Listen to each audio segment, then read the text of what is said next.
Hey, this is Bjorn Rebney, CEO and Chairman of Bellator MMA. You're watching ProMMANow.com. All right, Dan The Wolfman here from ProMMANow.com with the champion, Pat Curran. How's it going? I'm feeling great, man. Cloud 9 right now. Can you kind of remember each round by round, or is it all blur right now?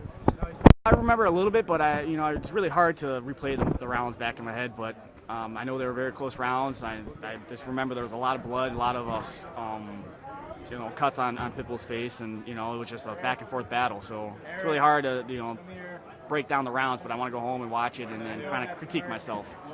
When they were making the announcements, what were you thinking? Did you think right away that you definitely had it in the bag, and then it got announced it was looking like a split? After the fight, I was really confident. I thought I was going to win, and then when all my corners were telling me, "Oh, you got this for sure. You won for sure." But when it went down to a split decision, I got a little worried. I'm like, wait, maybe I did lose. It's like it was really hard to say. But yeah, it was a close fight, and I'm just happy with the turnout. I thought it'd be either like 48-47 or 49-46 your way, but the first and the third round were kind of up in the air, it looked like to me.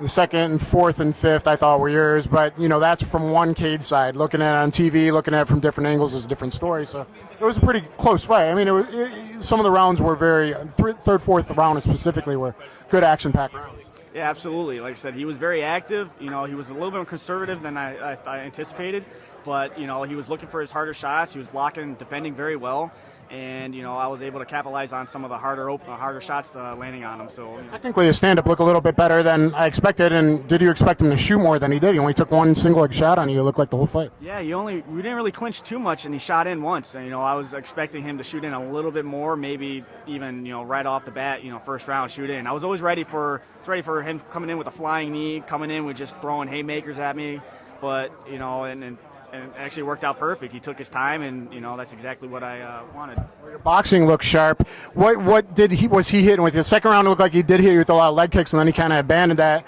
And it looked like mostly your defense was up. A lot of stuff was hitting you on the forearms. But little MMA gloves, I think a few hooks were sneaking in. Was that pretty much the most that he was really getting in on you that you felt? He was landing some hard body shots on me that were taking a lot out of me, and I was defending a lot of his striking as well. But those small gloves able to sneak in and find their way in through your defense. So. But yeah, the main thing was just keep my hands up, blocking the chin and blocking his power shots. I think he also landed a head kick on me or smacked me with his foot. Smacked you with his foot. What about your foot? Did you get hurt in the fight? Yeah, in the first round, I kicked, he blocked, and he landed right on his elbow. So I didn't worry about it right away. But after the fight, that's when the adrenaline wears off and all the pain starts setting in, and I could barely walk to my room. Did you get it looked at now? Is it just like an extension in the ankle, or is anything broken? No, there's a pretty good sized lump on the top of it right now. So I'm keeping it ice, got Advil, and I'm going to go home and get it x-rayed. So we'll know in a few days. Now that we're here, here on Spike TV, maybe hopefully you'll get the tournament and you'll be fighting. Who's up next for you? Actually, Daniel Strauss. He's already won the tournament. Any idea when they're going to set that up? I have no clue. If it's up to me, I want to do it as soon as possible. As long as I'm 100%, I'm going right back into the gym as soon as I can start training. And I just want to keep it a busy year. I know the tournament. There's a couple backup fights right now for the 145 weight class, and I want to get those over with and just keep the ball rolling. All right, great. Thank you very much, sir.